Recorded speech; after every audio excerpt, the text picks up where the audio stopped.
لام را، کتاب ہے ہم نے نازل کیا ہے اس کو آپ کی طرف تاکہ نکالیں لوگوں کو اندھیروں سے روشنائی کی طرف، ان کے رب کے حکم کے ساتھ سیدھے راستے کی طرف جو زبردست ہے ذات اور تعریفوں والی ہے۔ اللہ وہ ذات ہے، اسی کا ہے جو آسمانوں میں ہے اور جو زمین میں۔ تباہی ہے ان لوگوں کے لیے ہے جنہوں نے انکار کیا سخت عذاب کے ساتھ۔ وہ لوگ پسند کرتے ہیں دنیا کی زندگی کو وہ آخرت پر، اللہ کے رستے سے روکتے ہیں اور تلاش کرتے ہیں ٹیڑھا پن۔ یہ وہ لوگ ہیں جو دور کی گمراہی میں ہیں۔ نہیں بھیجا ہم نے رسولوں کو مگر قوم کی زبان کے ساتھ تاکہ ان کے لیے بیان کریں، بس اللہ بلاتے ہیں راستے کو جس کے لیے چاہتے ہیں اور رہنمائی کرتے ہیں راستے کی جس کے لیے چاہتے ہیں۔ اللہ زبردست ہیں، حکمتوں والے ہیں۔ صدق اللہ العظیم وبلغنا رسولہ النبی الکریم۔ 13ویں پارے کی آخری یہ سورت مبارکہ ہے جس کی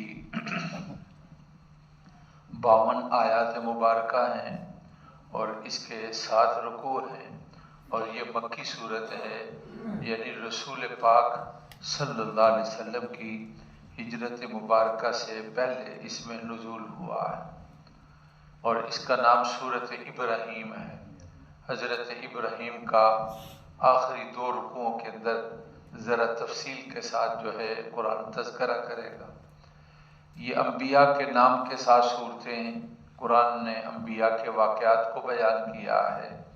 قصص القرآن، قصص الانبیاء، قرآن کے واقعات اور ان واقعات کے اندر انبیاء علیہ الصلاۃ والتسلیمات کے واقعات ہیں۔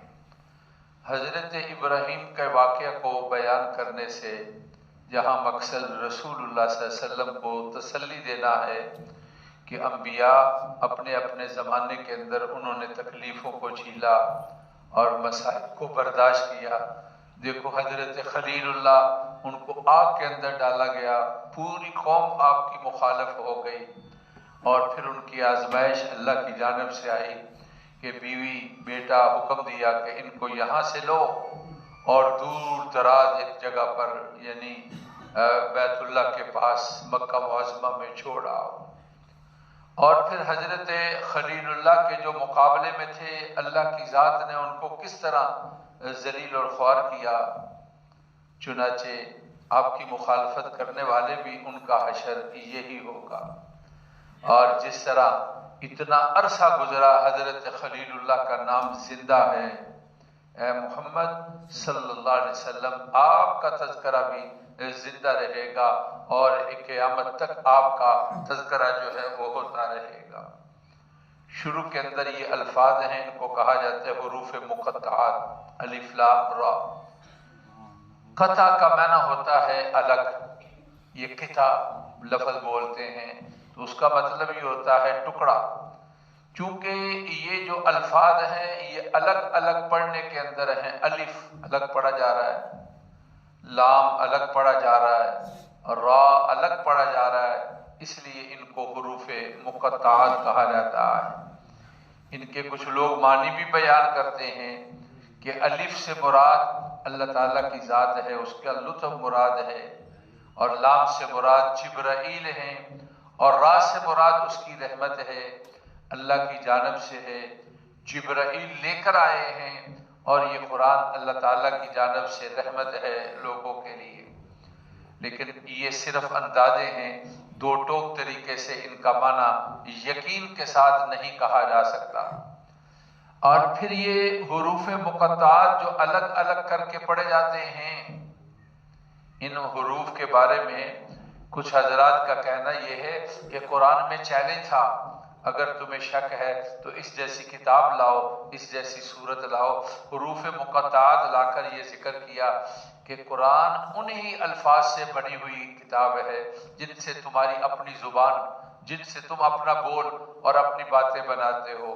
اپنی زبان میں تم الف، لام، را، میم، یا، سین، اسی طرح قرآن کے جو الفاظ ہیں وہ ان الفاظ کے ساتھ مل کر جو ہے، لہذا یہ نہیں ہے کہ کوئی اوپرے الفاظ ہیں اور تم اس جیسی کتاب یہ کہو کہ ہمیں تو اس کا پتہ نہیں ہے اور یہ اوپری زبان ہے اور ہمیں کیا خبر، نہیں، تمہاری والی زبان ہے اور تمہارے والے الفاظ ہیں۔ اس لیے یہ شروع کے اندر جو الفاظ لائے جاتے ہیں ان کو جو چیلنج ہے اس چیلنج کے بارے میں تذکرہ کرنے کے لیے ان الفاظ کو ذکر کیا جاتا ہے، اور ان کے ذکر کرنے کی گویا کہ یہ ایک حکمت ہوگی۔ اور بھی بہت ساری حکمتیں ہیں، اللہ تعالیٰ جانتے ہیں، کوئی کام ان کا بغیر حکمت کے نہیں ہے۔ کتاب انزلناہ الیک، کتاب ہے جس کو ہم نے آپ کی طرف نازل کیا ہے، یعنی قرآن مجید۔ اس کے اندر اللہ تعالیٰ نے رشد و ہدایت کے بڑے باب رکھے ہیں۔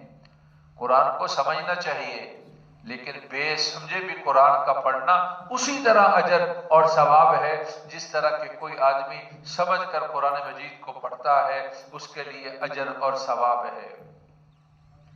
فائدہ دنیا میں کوئی بھی کتاب ہو اس کا تب ہوتا ہے جب آدمی اس کے مطلب کو سمجھے، لیکن قرآن یہ وہ کتاب ہے اگر کوئی آدمی نہیں سمجھتا تب بھی اس کے لیے فائدہ ہے، اور اس کے پڑھنے پر اللہ تعالیٰ کے ہاں بڑا اجر ہے اور ثواب ہے۔ لِتُخْرِجَ النَّاسَ مِنَ الظُّلُمَاتِ إِلَى النُّورِ، تاکہ آپ پر کتاب نازل ہوئی، لوگوں کو آپ اندھیروں سے روشنائی کی طرف لائیں۔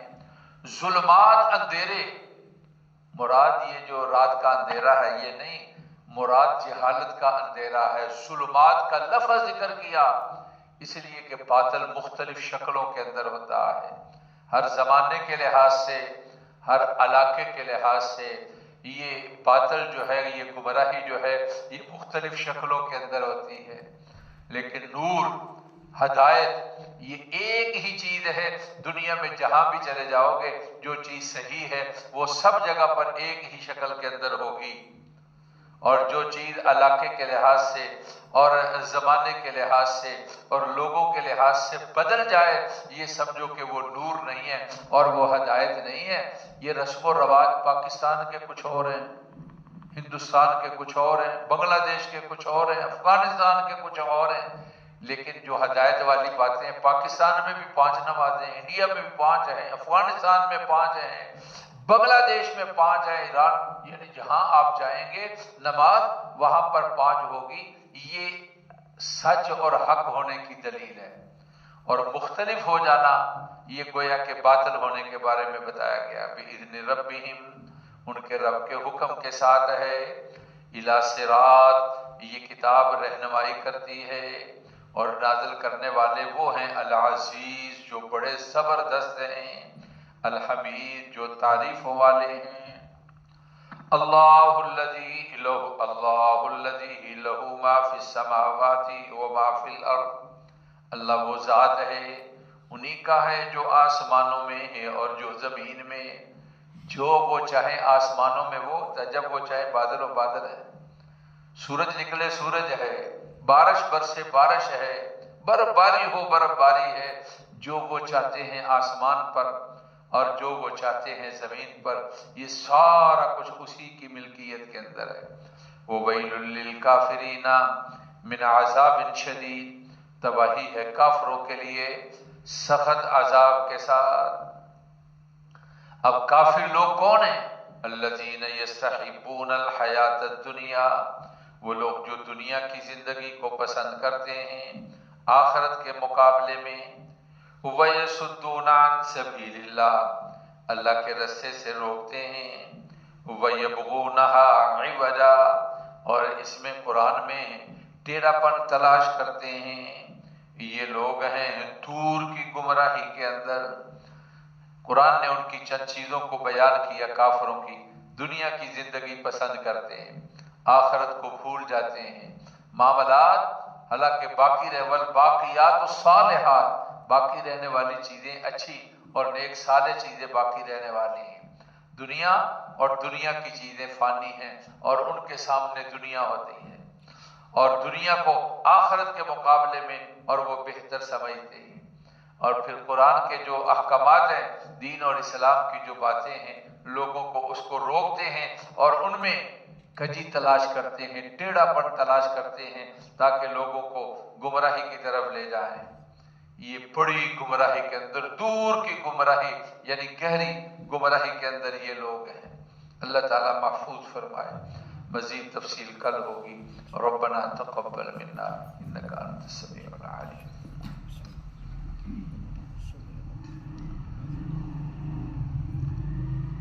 اللهم صل على سيدنا ومولانا محمد وعلى آل سيدنا ومولانا محمد وبارك۔ اے اللہ ہمارے گناہوں کو معاف فرما، مریضوں کو صحت کاملہ نصیب فرما، ہر حال سے آفت اور پریشانی سے محفوظ فرما۔ والدین، بہن بھائی، رشتہ دار، مسلمان مرد عورتیں، فوش دگان کی وطن عزیز پر رحم فرما، اس کی پریشانی دور فرما، اس پر کرم اور فضل فرما۔ اس کے اچھا چاہنے والے اللہ ان کو اختیار اور اقتدار نصیب فرما۔ اختیار اور اقتدار جن کے ہاتھ میں آئے اللہ ان سے اچھے کام لیجیے۔ دعائیں ہماری قبول فرمائی۔ اور ربنا تقبل منا انک انت السمیع العلیم۔ وصلی اللہ تعالی علی سیدنا و مولانا محمد و آلہ و اصحابہ اجمعین۔